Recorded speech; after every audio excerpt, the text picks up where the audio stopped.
Yes, so we're going to do everything like we do with the kids. So that means I'd ask you to have a seat on the floor, if that's okay for you. Knee injuries, back problems, etc. Of course, a good excuse to use the couch. And if not, yes, you need to see the picture though. So you might want to squeeze over there a little bit. So yeah, let's try not to. Einfach nur so ein bisschen zusammendrücken, dann geht sich das gleich aus. Listen, everyone needs to see every model and the picture. So come a bit closer.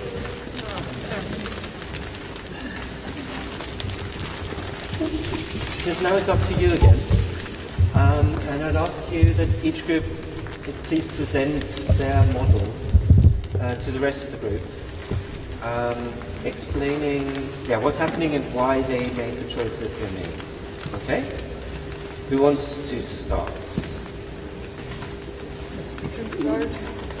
There you go. Okay. Okay. So, well, here you see everything would start. We thought of that's everything what you see here on the right side, like the fighters. Because in our opinion, it's that the half-naked guy, that's him, wants her. That's her.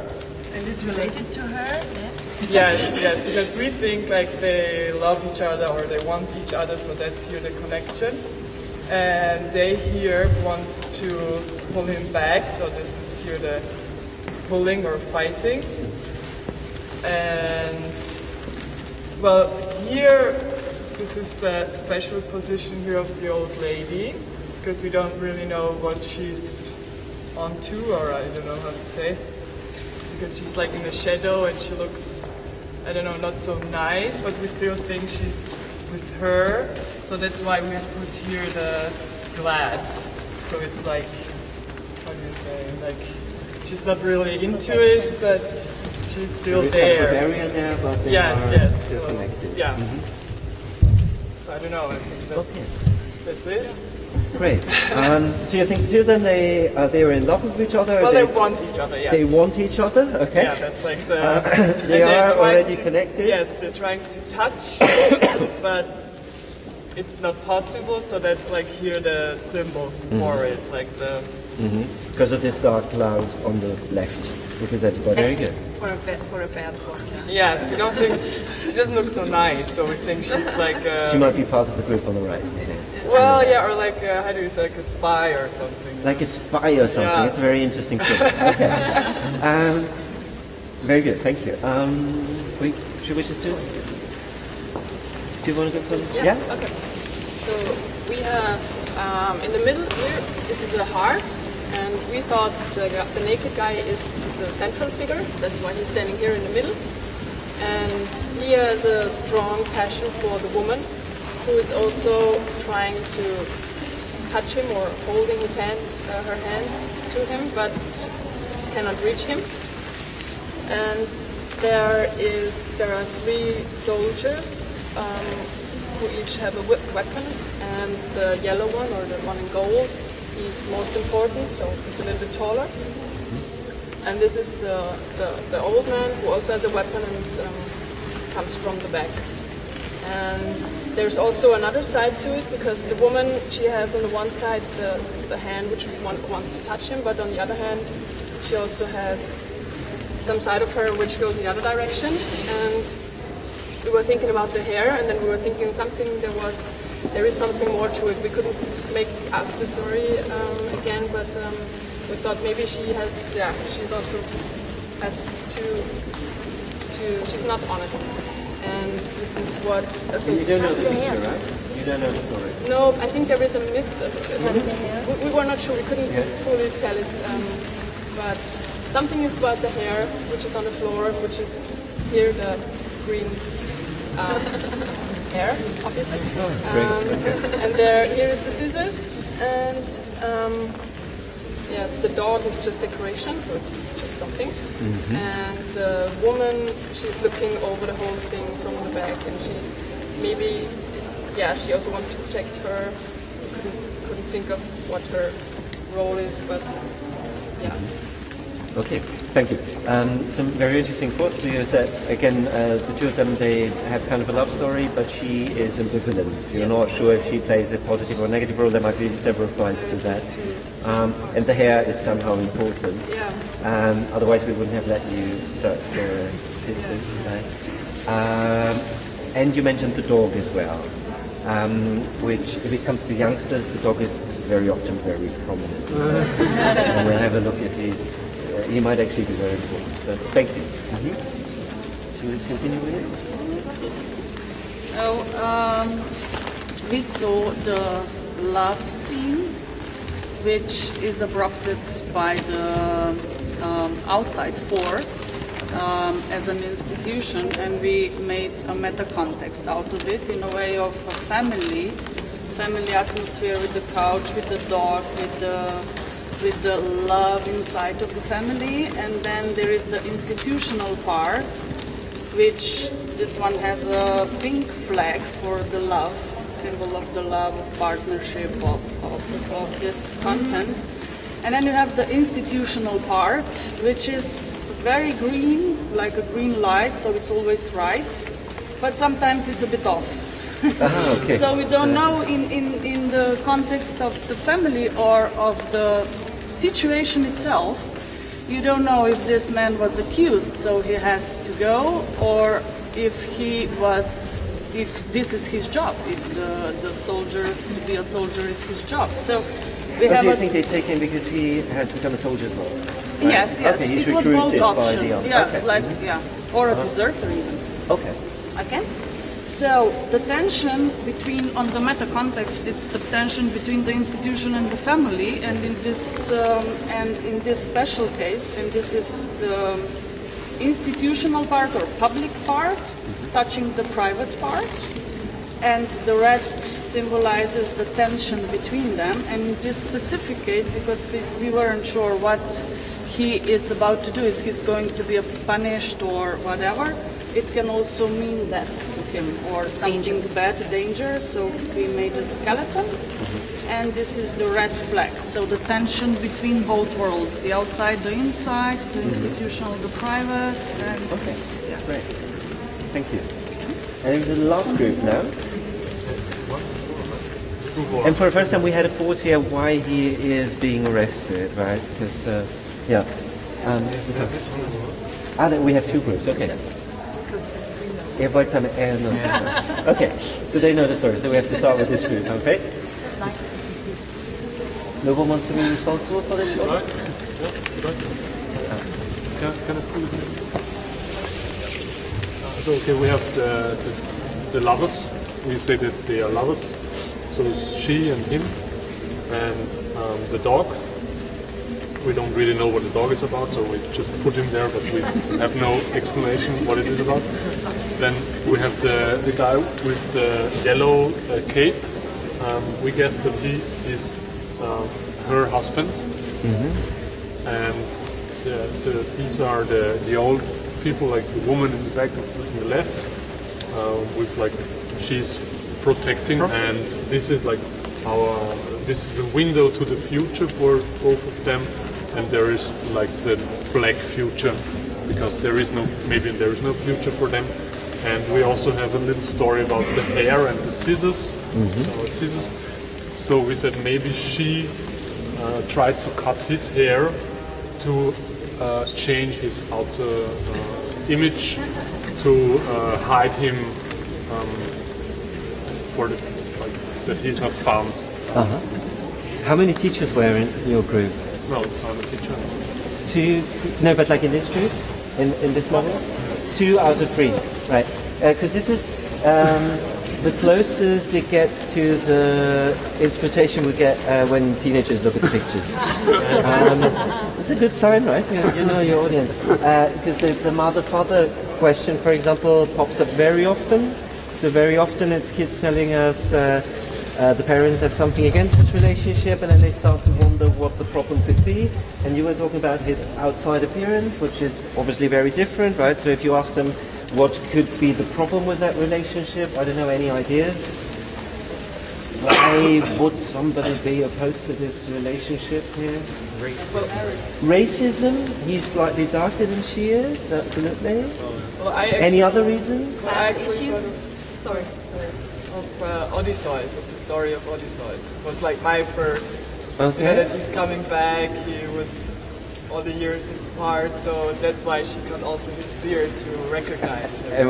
Okay, yeah. But so, beyond racism, any other idea what the problem could be behind this relationship? The families. The families, meaning social structures, right? Yeah. So she looks wealthier than he does, right? He looks like a peasant. She looks like an aristocrat. Romeo and Juliet, two families which are not exactly. So that's something that pops up very often with if you look at this picture with teenagers. Yeah. Very interesting.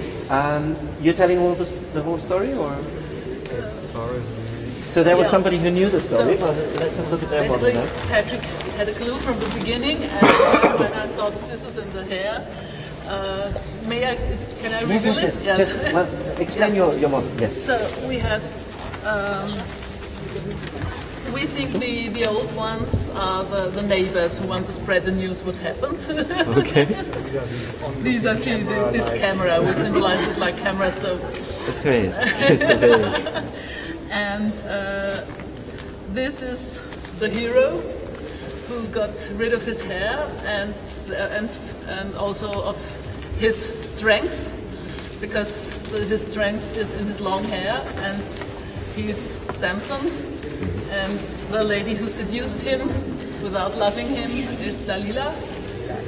Yes, and we made her very sumptuous, very girlish. But maybe there is a small attraction. Maybe there is in the small flower there is some kind of love. Okay. Don't know.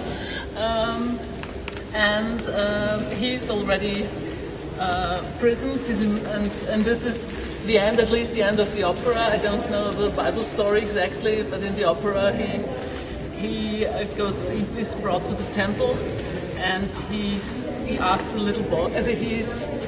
He blended, or he loses his eyesight, and then he stands here between the two columns, and he prays to God to get his strength again for an instant, and then he smashes the columns and the whole temple collapses. Special effects. there are smaller elements like the hierarchy of the soldiers right here, where they're. We try to concentrate on that because that was an unknown variable. Like the two who are laying hands on, they are taking orders, whereas the officer is not laying hands upon Samson himself, not risking his hide, his precious hide, but losing his nerve already. So he's already grasping his sword. So this would be the officer. This is the hair, the cut hair, and then there is one structure here. This is the fire of seduction. Maybe freezing. The fire of seduction and treason. And we ignored the dog. You ignore the dog. We'll get back to the dog in a second. But this is a symbol of fidelity. It does not quite fit. Or maybe It's an it does. interesting point, yeah. I really like the voluptuousness of your Delilah. It's a very baroque lady. So,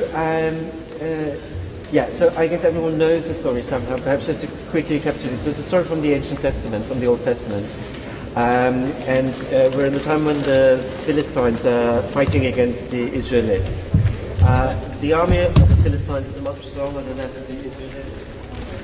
The only power the Israelites have, the only option that they have is Samson, this man with superpowers.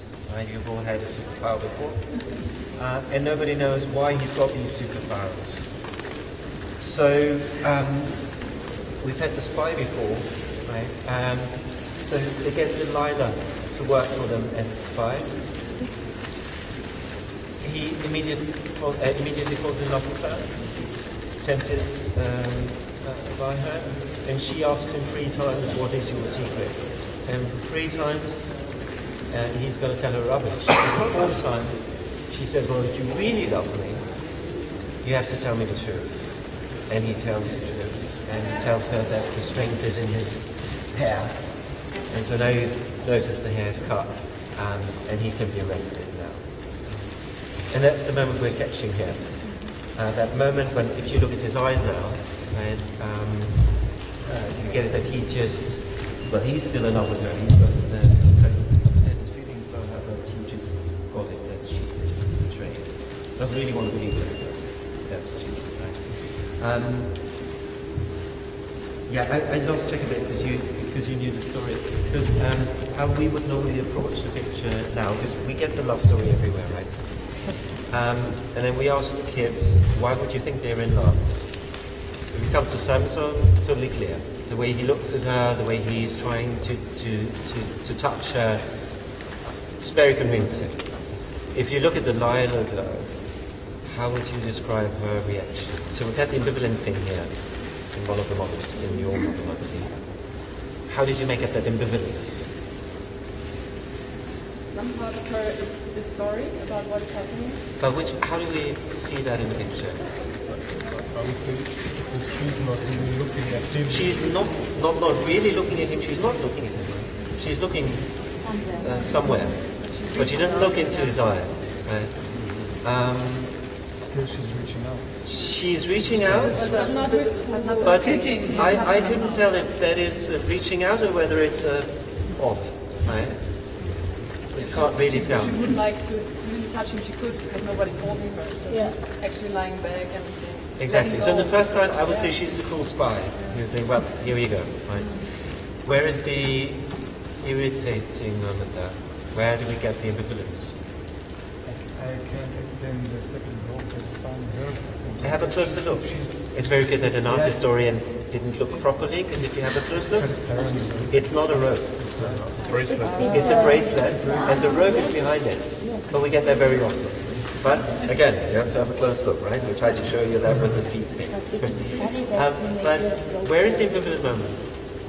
So she's the cool spy, but where do you exactly? If you look at her right hand, you can see how she is apparently fighting and struggling and stressed. Right?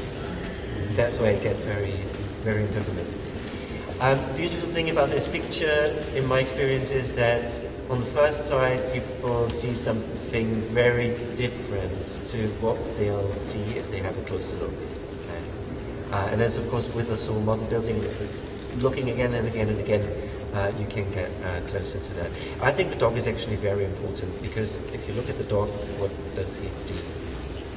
It's a symbol for, I don't know the English word, Treue. The symbol, a Treue, you got me on that one as well. Fidelity, thank you. Fidelity, yes, but like dogs are numerous symbols. But if we don't know anything about symbols, what does he do? Looks like he was pulling. Exactly, right? He's pulling the thing off of her, right? Jetzt frage ich, jetzt fehlt mir das deutsche Wort, das englische Wort.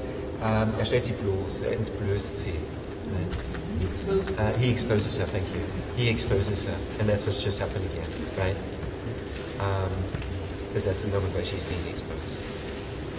So. What about the old people? The old people, as far as I know, they're not in the story. So that's a little extra. Again, if you are looking at the picture with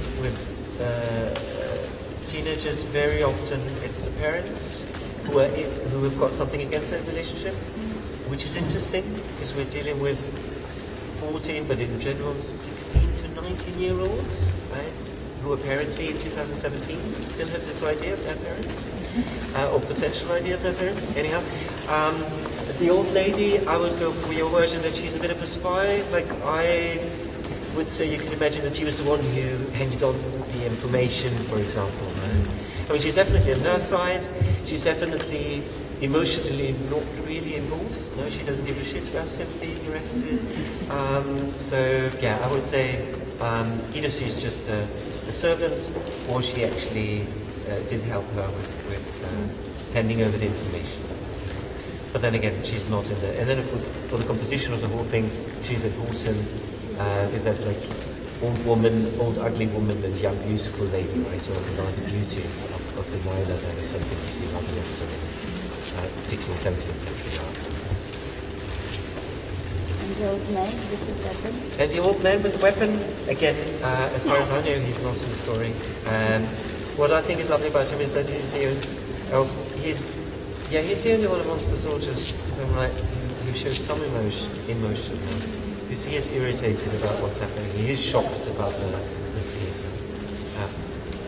What about the dog and how is he exposing her? How do you do that? Well, in the very sense of the word, right? He pulls down the textile, right?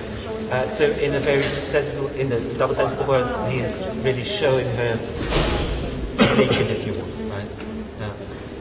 I would say that's not a coincidence. I actually believe that's. Do the colors of the soldiers do have symbolism, or do they have a role, a special role, or that just soldiers? I think I don't think so. I mean, it would work out with yellow, because yellow, that's always the bad guy, right? Whether it's prostitutes or Jews, like yellow is always bad, right?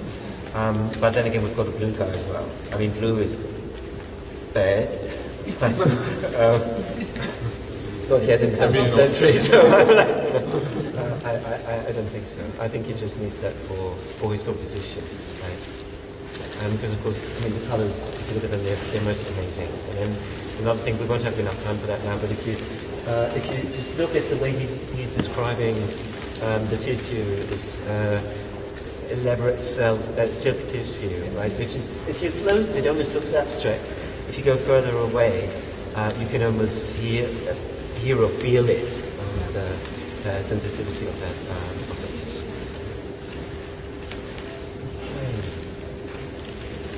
Okay. For the end of the story, yes. So the end of the story is that he's actually the first suicide bomber in history, if you want. So suicide bomber. He's gonna. So here's the good news for him: if the power is in your hair, it grows back, right?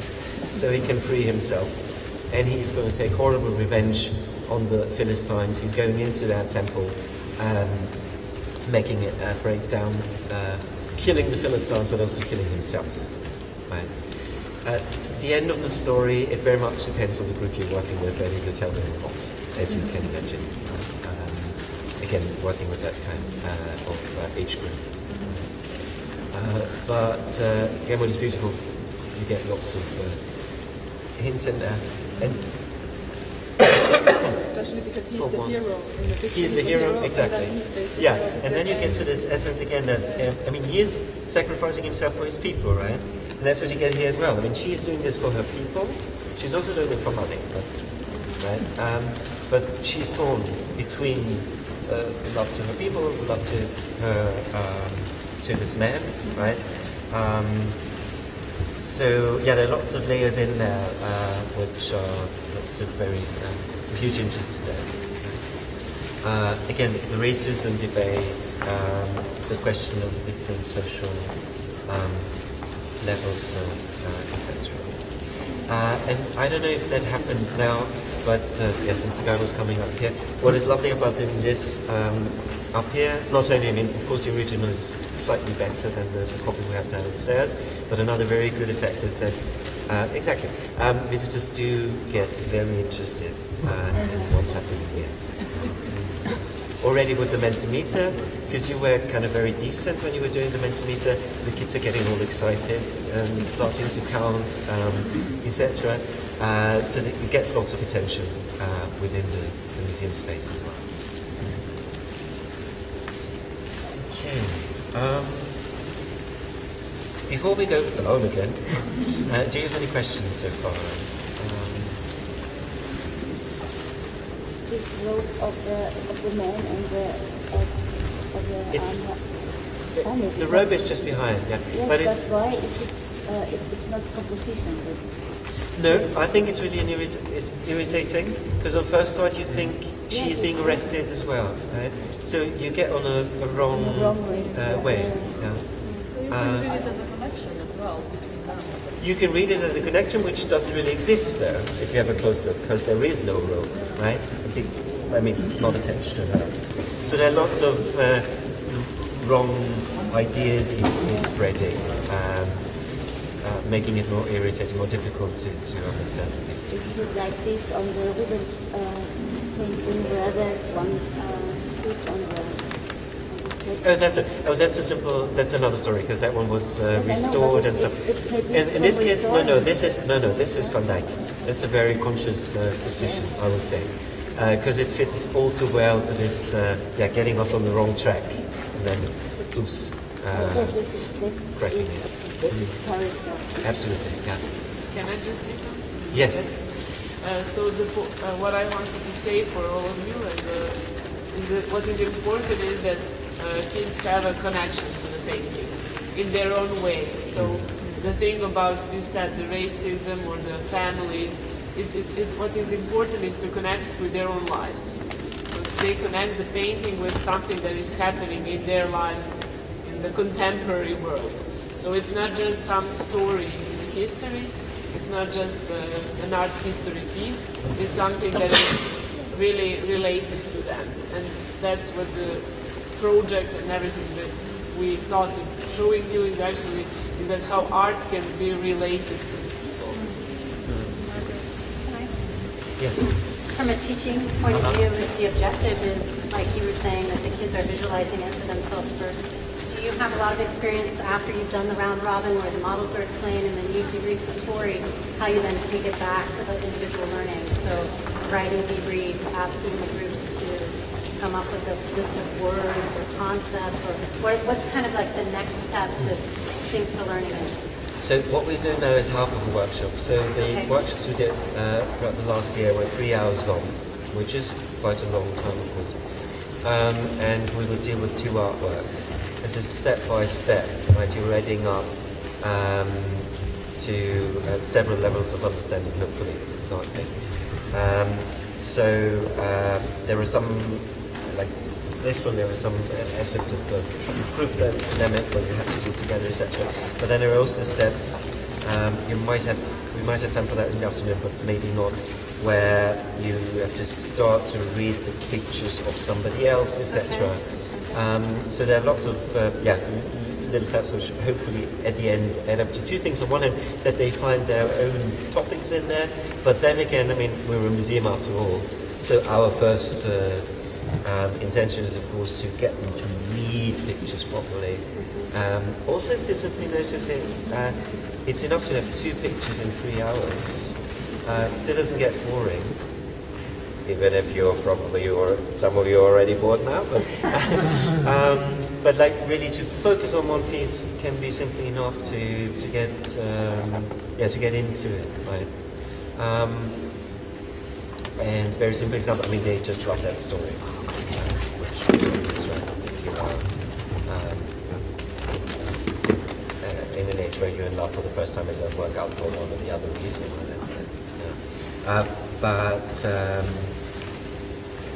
Yes, so the little tools, and you'll get to know some in the afternoon. You're reading up to hopefully the whole thing. How large are the groups you do that with? You're kind of the maximum now. So we separate the classes in half.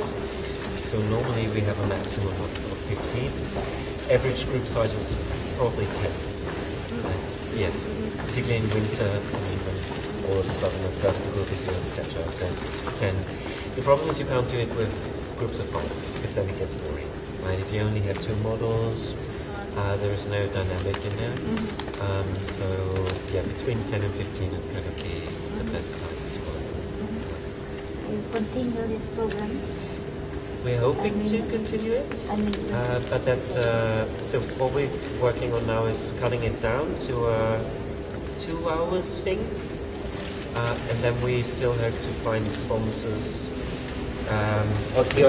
One idea is that so we're going to do it with adults as well, as kind of team building measures.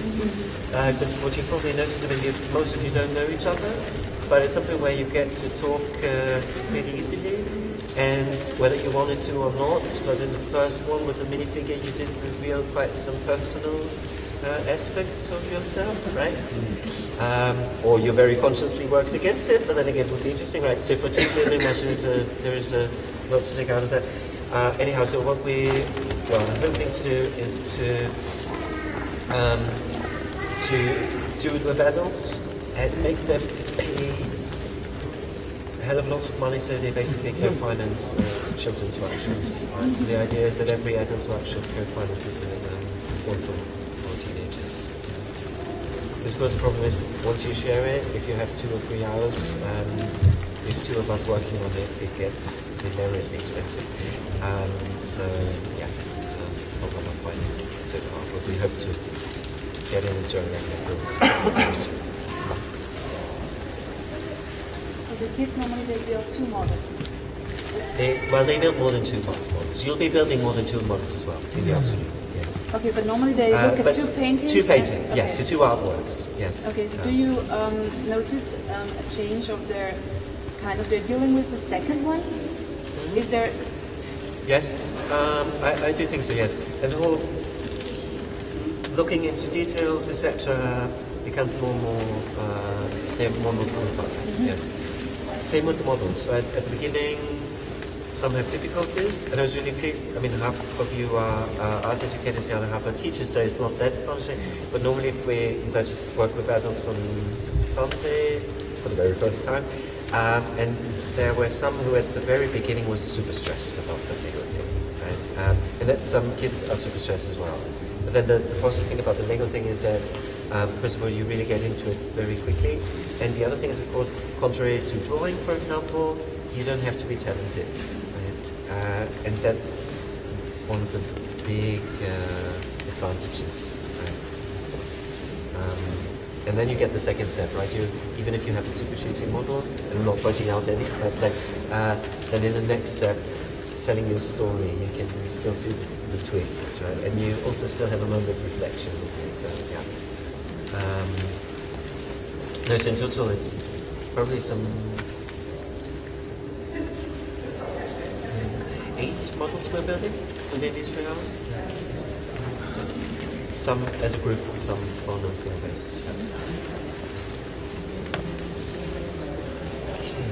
Well, there will be more opportunities for questions later on. I don't want to spoil your coffee break. So, yes, I would suggest you can either head upstairs straight away. There'll be some coffee and little snacks, I believe, waiting for you in the lounge. So opposite the lecture hall. If you still have your stuff downstairs, I'll be heading downstairs with your models. And if you allow me to destroy them, if not, you can destroy them on your own. The whole destruction thing can be a very sensitive thing. So, Is it possible to go out of the museum? you can go out of the museum. Just tell the people downstairs that you are here for the conference. Okay? And of course, if you've got any questions during the break, just have to ask. That's saying next one is 12:30. Oh, I'm sorry. Please show your models. That's what I just said. So we'll just go The years. Yes. Symbolism. Because if you don't have anything downstairs,